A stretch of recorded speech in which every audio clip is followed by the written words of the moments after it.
I'm originally from New York City, and there were several Jews in my class, and we thought of them as just normal people.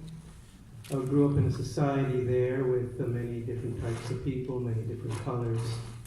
And everybody in life, we figured out, just wants the same thing. Have a good job, raise their children in peace and austerity.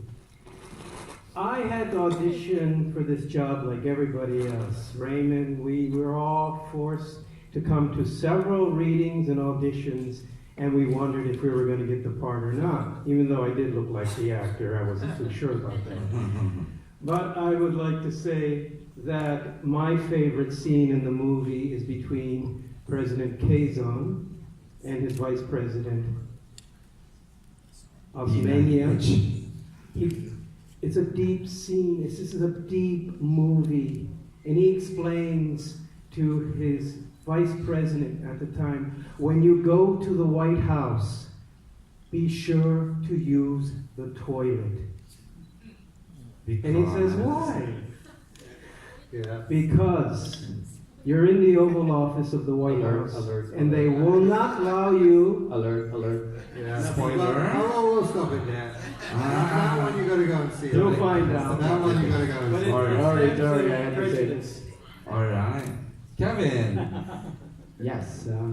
Are you from here or you're... No, I'm from Germany. All right. But you speak English. I speak English. And, well, I got a text from my model agency, and they were asking if I could speak with a German accent. And since I'm German, I said, yeah, I can. And so I went to the audition, and I got the script and read through, and then was in the room with some other actors who were about to audition for the scene, and I realized no one really spoke with a German accent, and I thought maybe that's where I can score. And I practiced a little bit, thought out the best German I could, and then I went, I think it was Dean. Yeah, I was extremely nervous, but I knew the German accent was there, and then there was a recall, I think. A week later, I came back, I auditioned again, and I got the part, and from there on, it was just all, I was just looking up to everyone and just tried to learn something, and yeah, that's it. What's your role in the movie? I'm the Lieutenant Ebner, the Nazi. Oh, it's a Nazi.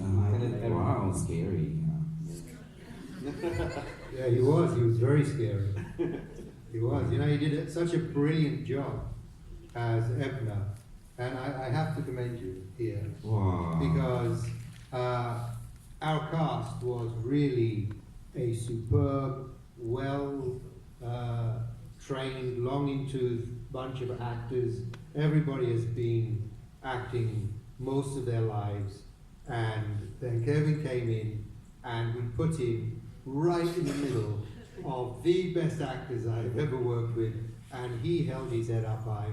And when you watch the movie, you will not be able to separate Kevin's acting from anybody else. Wow! Congrats, Kevin. Is this the first time you're hearing? Is this the first time you're hearing all this praises about your performance?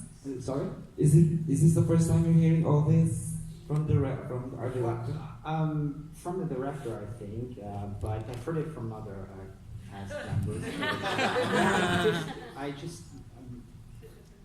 I wasn't really sure how well I would do, since that was my first acting experience, and as the director said, everyone was well experienced. So I wasn't really sure. I don't want to screw that up. That was my thing, but. Well, it was just, everyone was so nice, and no one really, I just felt like belonged there. It was just great, and everyone was so lovely, and then I think it was easy. I thought, oh God, I was thinking about the first day on set, I'm going to be super nervous, but it was all right, and just try to prepare, come prepared, and think about how I want to portray the role, and just gave my best, and I haven't seen the movie yet. So Oh, you haven't? No, I haven't seen You- the movie yet. You didn't attend the premiere last week? No, I wasn't invited last time. I got a text. So Miss Elton? I will see. I will. He was just in Makati. It was in Rockwell. I knew. I learned. We'll about have it one. the next day. We have another one, right? May 28. May 28. That's when I'm going to see the movie. Yeah, with a lot of people attending. And then I can, All right. see where I am. Getting all this. All right. Thank you, Kevin. And for that would be the last part. I'd like to. Siguro at this time, at this point, I'd like to hear from our writers. Would you like to thank the press for coming today, Janice? For staying. It's been raining, traffic's bad, and they're here. They stayed for us. Thank you very Meron pa. Okay, pasensya na po. Do you have your mic, Tito Pablo? Yeah. Oh, nag-review ka, di ba? Nireview mo na? Not sure. Ay, you haven't. Charot. Ano yung napanood? Nabasa ko sa Hi. bilat mo. My name is Pablo. Aside from the movies I covered. Which era, Tito Pablo? Charing! Yeah, aside from the movies I covered performing arts. Before I ask my questions, I'd like to tell you about my little Quezon connections. The soprano that I'm very close with, her name is Maestra Mercedes Matias Santiago. She told me she took voice lessons to Mrs. Quezon in Malacanang. So, are you aware that she sings? Oh, it's just there. And then, yeah. Wow, that's better casting than we thought. Yeah. And then, and this soprano got, she sang this role in Sonambula, or in Bellini, in Manila Grand Opera House. There was a brownout. It started in the evening. You witnessed that, Tito Pablo, ha? I was 10 months there. The opera started in the evening. There was a big, long brownout, and the opera resumed at 3 in the morning. And President Quezon was in the audience. He never left the opera. And after the performance, the soprano, Maestro Santiago, got a 7-foot bouquet with the inscription dedicated to the soprano, Ruin Senor de Filipinas, or Nightingale of the Philippines. I have a picture. Wow. And then I founded this festival in Pasig. It's a Pasig Museum. But before that, I was told that that house is owned by Don Fortunato Concepcion, whose daughter is married to Luis Gonzalez. I was told that old house was frequented by President Quezon and also by the teacher Pavarotti Aripola.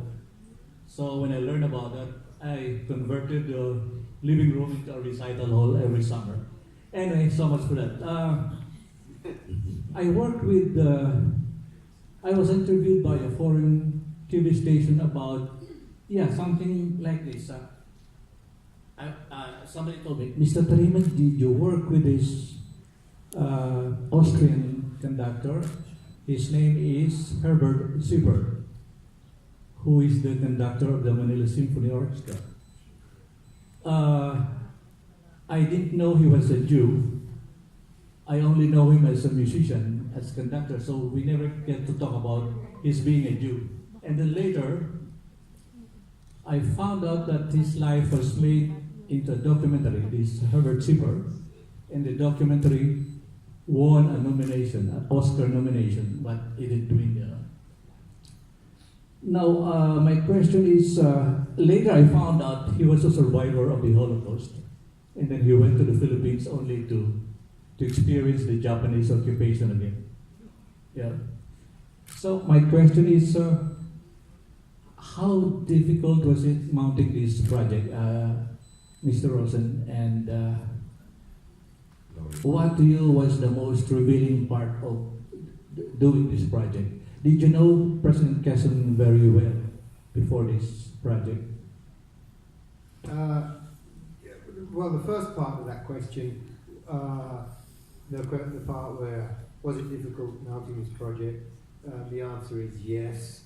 it was extremely difficult mounting this project. It's not a huge budget project, but it is a huge film. And it really took a lot of organization and a lot of planning to be able to put onto the screen what was written on the page. So it was huge.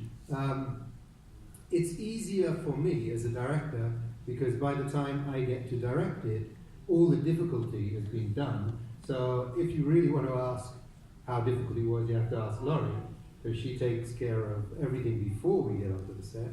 But yeah, from that part, definitely it was an extremely difficult movie to put together. And when you see it, I think you'll see it's large. I mean, although it's a study mainly of a few people that that really, you know, changed.